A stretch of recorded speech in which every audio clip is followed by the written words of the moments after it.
Welcome back. Welcome to another Friday the 13th review.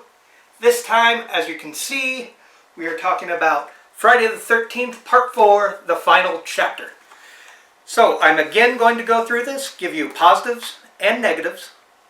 A bit of housekeeping, two things before I get started. First one, this is my second attempt doing this.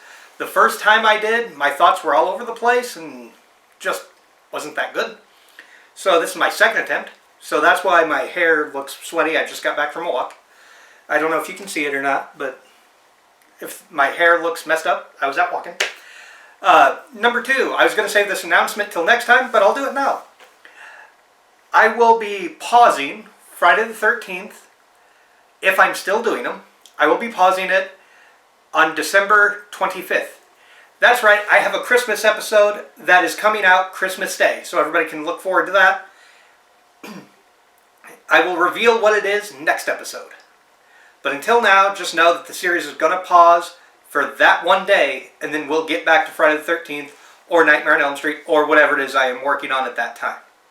So, Friday the 13th, the final chapter.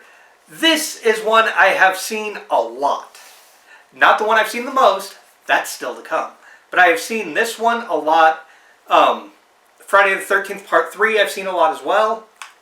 So, while I'm thinking of it on this cover, this was an image used in the NES game. The dagger just went right through the eye like this, and then NES blood spurted out. I sucked at the game. I don't think the game was based on the final chapter, but that's what they used. So, let's dig in and let's get started with pros. Pro. This has Corey Feldman. Corey Feldman as Tommy Jarvis does a very good job. This is a young Corey Feldman after this movie who would go on to do The Goonies. And I think that this is probably one of the best characters in all of Friday the 13th. Now, I say that meaning Corey Feldman's portrayal of Tommy Jarvis. We will get a different Tommy Jarvis in future installments. I'll go into that more in my cons. So, that is a plus. Another pro is a very young Crispin Glover. Crispin Glover plays Dead Fuck Jimmy, and it's actually very subdued for a Crispin Glover role until we get to his dancing. Then it kind of ups it. So, I watched this movie. It's a 4K transfer. The transfer looks amazing. Something I will say I've noticed with 4K is scenes that were dark on DVD, Blu-ray, and real dark on VHS. 4K makes those colors stand out without darkening the image. So if Jason is killing somebody at night, it's no longer you just see like the hockey mask and can barely see him killing somebody. Now you can see what he's doing in the dark. I really, really like that. So, the other pro is that I think this has one of the best storylines out of all of them, and I like the campers, so that's twofer. I like the campers, counselors. I guess they're not really campers in this one because they're at a house, but I like the storyline of this better than a lot of the others. And basically, it is a basic storyline in that Tommy's living at home. Jason appears to stalk some, I don't remember if they're counselors or campers or what. And then he starts going over to the Jarvis house and starts bugging everybody at the Jarvis house. Now there is a deleted scene in this that I'll talk about in the cons as well.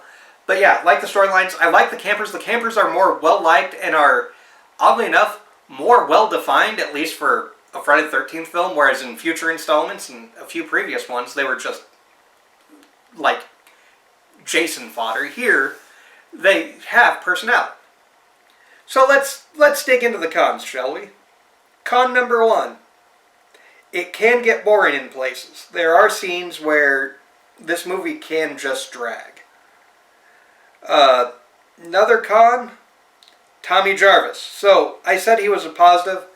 Also, a con in that this is the best Tommy Jarvis, but in future installments they're played by somebody else, and they don't capture the same vibe that Corey Feldman did.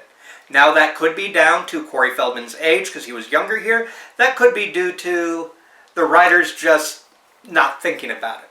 I'm not 100% sure on that. Another con, this will be a spoiler for the movie, so if you don't want to hear it, get out now. Giving you till now. Okay, here we go. The end of the movie, the effects, while good, they also look terribly dated. And I know that's the case in a lot of these type of movies. But the machete to the face of Jason, that is terrible. Another con is naming this the final chapter. Movies have a history of doing this, where it is, see the final chapter, see the final Friday, see the final nightmare. And it never is, so stop calling your shit final. If it's going to be final, just don't mention it. Do not mention it, because the minute you mention final, there will be inevitably a sequel. With the exception of Freddy vs. Jason, which I think was tagline, The Final Battle, and they were working on a sequel at one point, never materialized. We'll get into that when we get to Freddy vs. Jason. So, where do I rank this? It is really good. It is not my favorite. My favorite is still to come. But I do recommend you see this. I would rate this in my top 5. I recommend people see Friday the 13th, the final chapter. And I think you will enjoy it. So, next time we have Friday the 13th, The New Beginning, plus my announcement on what the Christmas film will be. Are you in suspense? I know I am. I'm in suspense, and I know what the movie is. So, we will see you next time for Friday the 13th, A New Beginning. Stay spooky, stay scary, take care, see you then.